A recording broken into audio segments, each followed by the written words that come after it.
¿Cómo se llama usted? Mi nombre es Máximo Estrella.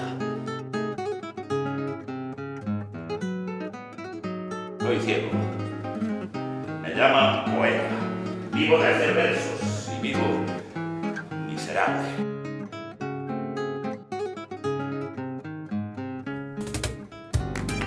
Si no te admites la prenda, dices que eres de un poeta. Sí, el primer poeta de España. ¡España es una deformación grotesca de la civilización europea! Vivo en el número 7, calle Melancolía.